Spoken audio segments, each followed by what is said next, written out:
खोटी आंख विवेक की, लखे न संत असंत, और जाके संग 10-20 हैं, टाको नाम मत। कवि को गोदी बहुत पसंद थी। गोदी में ही उसकी कविता उपजती और चैन पाती। मैं हेतु भारद्वाज आप सभी को नमस्कार करता हूँ। आज मैं कुछ खास बात करने के लिए आपसे मुखातिब हूँ।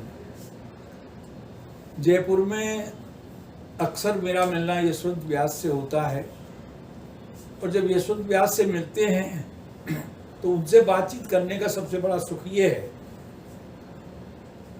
कि उनसे किसी प्रकार की औपचारिकता निभाने की आज जरूरत नहीं पड़ती, और कहना अनकहना जो भी मन में है वो उनसे कहा जा सकता है। वो उसका आनंद लेते हैं, आनंद लेते भी हैं और आनंद देते भी हैं।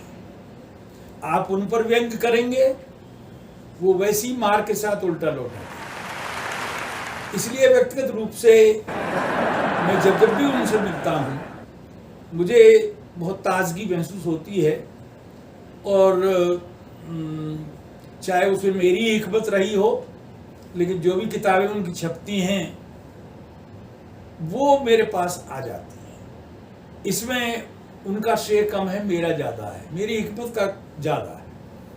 जैसे भी हो किताब हाथ लगी, पढ़ने वाले के लिए इससे बड़ा सुख कोई होता नहीं है, चाहे वो किताब मारी जाए और चाहे सादर भेंट प्राप्त की जाए।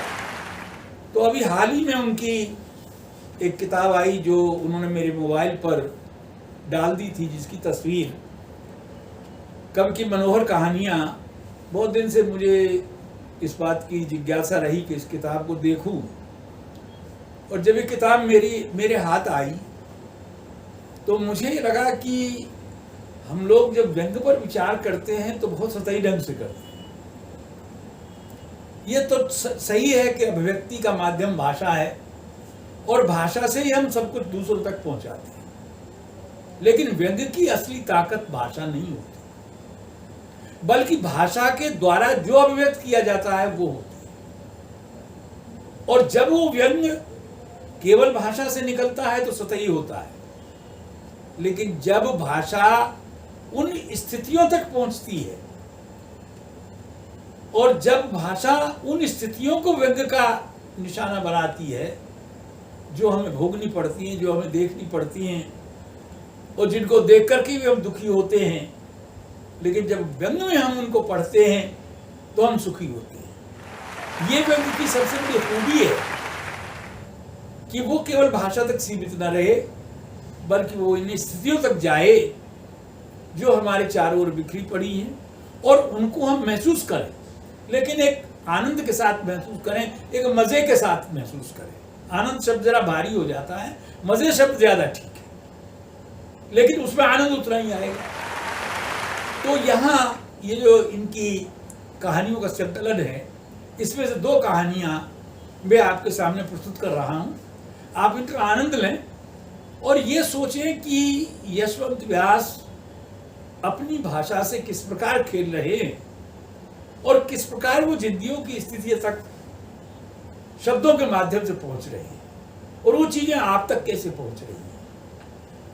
मैं जो पहली कहानी पढ़ रहा हूं उसका शीर्षक है मूर्ख है जो फावड़े को फावड़ा कहते हैं।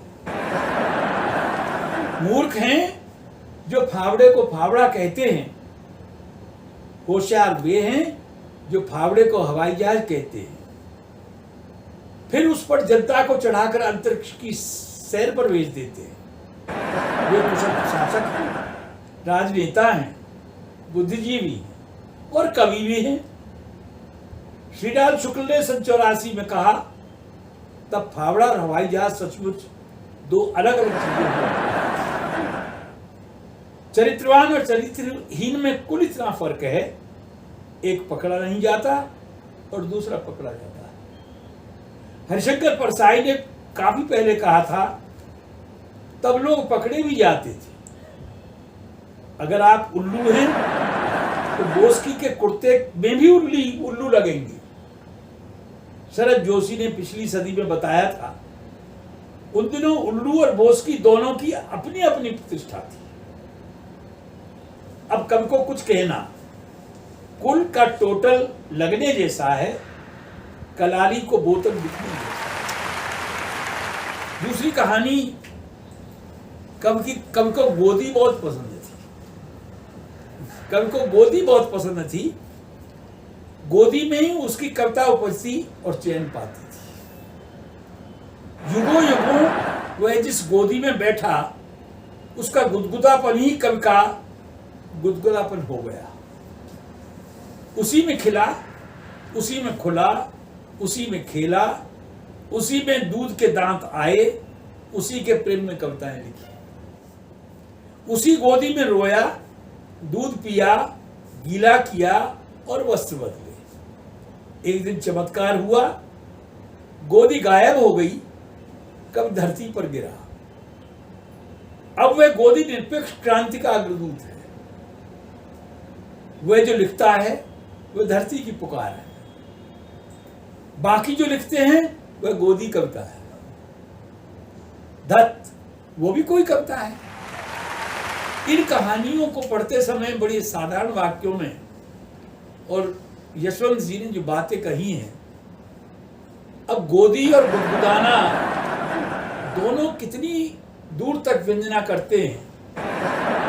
अंग्रेजी की उक्ति है to call spade a spade, उसको यशवंत जी ने कर दिया कि फावड़े को फावड़ा। जो लोग कहते हैं वो मूर्ख हैं।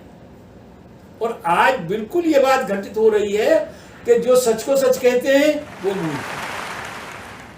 और उन मूर्खों में मैं तो कम से कम अपने को शिरोमणि मानता हूं। व्यास जी भी मुझसे कम नहीं है, लेकिन मैं चाहता हूं कि ये हमारी मूर्खता बनी रहे, ये जीवंतता बनी रहे, यशवंत जी की भी और मेरी। धन्यवाद।